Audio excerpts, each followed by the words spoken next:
चंपई सोरेन के बीजेपी में आने के बाद क्या कोल्हान में बीजेपी का खुलेगा खाता? नमस्कार, न्यूज बाइस्कोप में आप सभी दर्शकों का स्वागत है। आपके साथ मैं हूं करिश्मा। झारखंड राज्य के पूर्व मुख्यमंत्री चंपई सोरेन ने अब बीजेपी का दामन थाम लिया है और ऐसे में ये माना जा रहा है कि कोल्हान में बीजेपी की पकड़ मजबूत हो सकती है, क्योंकि 2019 के आंकड़ों को अगर आप ध्यान दें तो 2019 में बीजेपी का खाता कोल्हान में नहीं खुला था। अब इस बार बीजेपी की ओर से ये दावे किए जा रहे हैं, क्योंकि कोल्हान में 14 सीटें हैं और बीजेपी की ओर से ये कहा जा रहा है कि 14 के 14 सीटें जो है वो बीजेपी के खाते में आएंगे। आज हम इसको समझने की कोशिश करेंगे कि चंपई सोरेन के बीजेपी में आने के बाद कोल्हान में कितना फायदा होगा। इस वक्त हमारे साथ हमारे वरिष्ठ सहयोगी राकेश रंजन जी मौजूद है। बातचीत हम इनसे करेंगे कि अब जो कोल्हान के टाइगर है चंपई सोरेन, अब वो बीजेपी का दामन थाम चुके हैं और ऐसे में बीजेपी की ओर से ये कहा जा रहा है कि कोल्हान में जो 14 सीटें हैं वो अब बीजेपी के खाते में आएगी। तो क्या लगता है कितना फायदा होगा चंपई सोरेन के बीजेपी में जाने के बाद?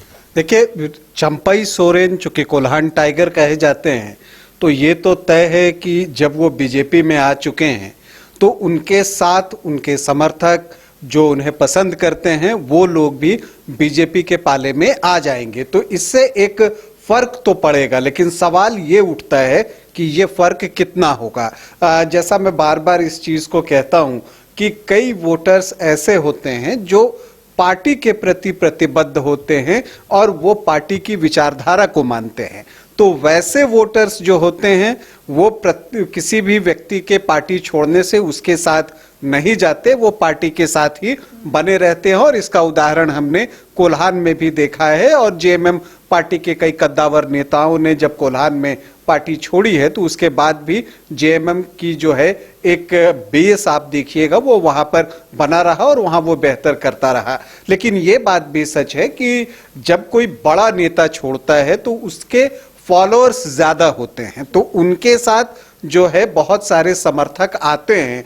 और अगर हार जीत का फासला आपको कम दिखे, जहां जहां पर जिन क्षेत्रों में कम है, तो वो कम से कम 8-10% वोटों पर असर तो डालते हैं। और अगर वो 8-10% वोट किसी पार्टी से निकल जाए तो फिर उसके लिए मुश्किलें बढ़ जाती हैं। तो इस लिहाज से देखें तो बीजेपी एक एडवांटेज की स्थिति में चंपई सोरेन के आने के बाद कोल्हान में दिख रहा है, क्योंकि चंपई सोरेन जो हैं वो एक बड़े नेता हैं और कोल्हान में उनकी एक धमक रही है। और आप ये देखती भी हैं और अभी भी देख रही होंगी कि जहां जहां वो जा रहे हैं तो उनके स्वागत के लिए लोग उमड़ रहे हैं। अब ये जो भीड़ है वोट में तब्दील होती है या नहीं, ये तो चुनाव के बाद ही पता चलेगा, लेकिन एक फिजा तो बनने लगी बीजेपी के लिए, आप ये बात कह सकती हैं। अगर 2019 के आंकड़ों को ध्यान दें हम लोग रंजन जी, तो उस वक्त आपने देखा होगा कि बीजेपी का खाता भी नहीं खुल पाया था। तो क्या इस बार आपको ऐसा लग रहा है कि बीजेपी उस कमबैक की स्थिति में है? क्योंकि 2019 से पहले अगर हम लोग देखें तो वहां पर 7-8 विधायक जो है वो बीजेपी के हुआ करते थे। तो क्या लगता है जो चूक हुई है उसे क्या चंपई सोरेन दूर कर पाएंगे? देखिए, एक बड़ी बात, अगर आप वहां के जनसंख्या को देखें तो वहां पर जो ट्राइबल वोटर्स हैं उनकी संख्या अच्छी खासी है। और खास करके अगर आप देखें पश्चिमी सिंहभूम के इलाके में तो वहां पर ट्राइबल वोटर्स ज्यादा हैं। और अगर ट्राइबल वोटर्स जो है एक तरफ होकर वोट कर देते हैं जेएमएम की तरफ, तब फिर मान लीजिए कि बीजेपी को खास करके पश्चिमी सिंहभूम में जो विधानसभा क्षेत्र हैं वहां पर बहुत अधिक सफलता मिलती हुई नहीं दिख रही है। आप मझगांव की बात कर लीजिए, चाईबासा की बात कर लीजिए, इस तरह के जो क्षेत्र हैं वहां पर मुश्किलें आएंगी, वो अभी भी बनी रहेंगी। तो जैसे पिछली बार बीजेपी का पूरा सुपड़ा ही साफ हो गया था आपको कोल्हान के इलाके से, तो इस बार ये तो हो सकता है कि बीजेपी अच्छी संख्या में सीटें लाए, लेकिन ये नहीं हो सकता कि वो क्लीन स्वीप कर जाए, क्योंकि वहां पर जेएमएम का जो बेस है वो बहुत मजबूत है। और कुछ क्षेत्र ऐसे हैं जहां जेएमएम को मात देना आसान नहीं है, क्योंकि वहां पर जो कॉम्बिनेशन बनता है, जो चुनावी समीकरण की हम बात करते हैं, वो जो है जेएमएम के पक्ष में मजबूत दिखता है। तो इसलिए बीजेपी को अभी भी मेहनत करने की वहां पर जरूरत है। चंपई सोरेन आ गए हैं, ये एक प्लस पॉइंट है, लेकिन इसके बाद बीजेपी के जो अन्य नेता हैं, देखिए कोल्हान कहने को तो सिर्फ 14 विधानसभा सीट जो है वो 81 विधानसभा में देता है, लेकिन कोल्हान कितना महत्वपूर्ण है वो ये सोचिए कि अब तक 4 मुख्यमंत्री कोल्हान दे चुका है।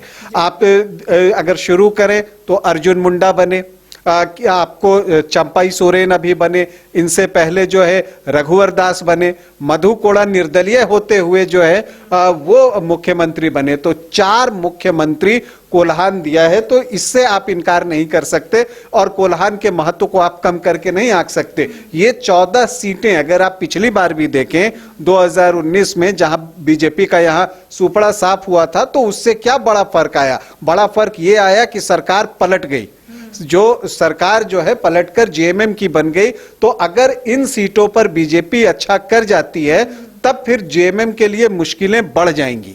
तो इसीलिए मुझे लगता है कि जेएमएम की पूरी कोशिश होगी कि वो अपनी सीटों को अगर पूरा बरकरार न भी रख पाए तो वो ज्यादा से ज्यादा सीटों पर जो है अपना कब्जा जमाए। अगर कोल्हान की बात करेंगे तो फिलहाल झारखंड मुक्ति मोर्चा कोटे से 2 मंत्री वहां पर मौजूद है, एक सांसद भी है जोभा मांझी। तो क्या लगता है इन लोगों के सामने कौन सी चुनौती जो है वो सामने आ सकती है? क्योंकि चंपाई सोरेन वरिष्ठ नेता के तौर पर लोगों के सामने, उसके बाद अगर हम लोग आके तो रामदास सोरेन है, तो क्या लगता है दीपक बिरुवा के साथ साथ रामदास सोरेन को कितना कार्य करना पड़ेगा वहां? देखिए, जेएमएम भी अपनी तरफ से पूरी कोशिश कर रहा है और ये बात सच है कि ये उसके लिए धक्का है जो चंपाई सोरेन ने पार्टी छोड़ी है। लेकिन जो जेएमएम की स्ट्रैटेजी होगी वो होगी, जोबा मांझी हैं, दीपक बिरुवा हैं, तो यहाँ आपको 2 बड़े कद्दावर नेता दिखते हैं। इधर रामदास सोरेन को मंत्री बनाया गया है, तो एक तीसरा नेता उभारने की कोशिश की गई है। तो ये 3 बड़े नेता जो है एक अकेले चंपाई से मुकाबला करते हुए आपको दिखेंगे और वहां पर इनकी कोशिश होगी कि चंपाई सोरेन जो है वो जेएमएम को ज्यादा नुकसान न पहुंचाएं।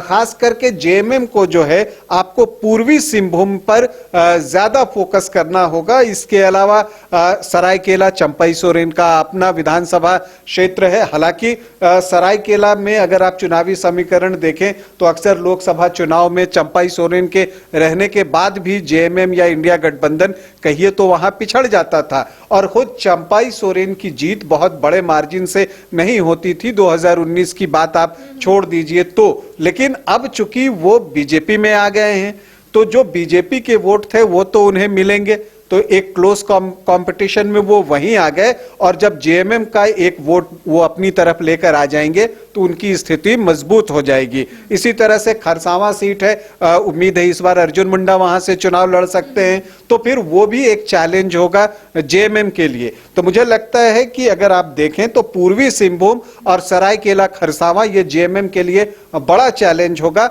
पश्चिमी सिंहभूम में मुझे अभी भी लगता है कि जो जेएमएम है वो मजबूत स्थिति में है। खास करके 3-4 सीटों पर अगर हम बात करें, अगर आप जगन्नाथपुर छोड़ दें क्योंकि वो मधु कोड़ा का इलाका है, वो एक है। चक्रधरपुर में हमेशा एक क्लोज फाइट होती रही है, उसकी बात छोड़ दें तो जो बाकी 4 विधानसभा क्षेत्र बच जाते हैं जिसमें कि चाईबासा है, मझगांव है, मनोहरपुर है, तो इन सब जगहों पर जो है जेएमएम अभी भी मुझे मजबूत दिखता है। लेकिन एक बात तो हो गया करिश्मा की इस बार जो चुनाव होगा कोल्हान में खास करके वो बहुत रोचक होगा, बहुत दिलचस्प होगा और आपको कांटे का मुकाबला देखने को मिलेगा। हार जीत का फासला जो है, जैसे पिछली बार कुछ सीटों पर मार्जिन बहुत ज्यादा था, तो इस बार उतना मार्जिन होगा इसमें मुझे डाउट है। तो देखिए अब सभी की निगाहें टिकी हुई है कि आखिर कोल्हान में क्या होगा, किस तरीके का जो परिणाम है वो सामने आएगा। क्योंकि जब से कोल्हान के टाइगर चंपाई सोरेन ने बीजेपी का दामन थामा है उसके बाद से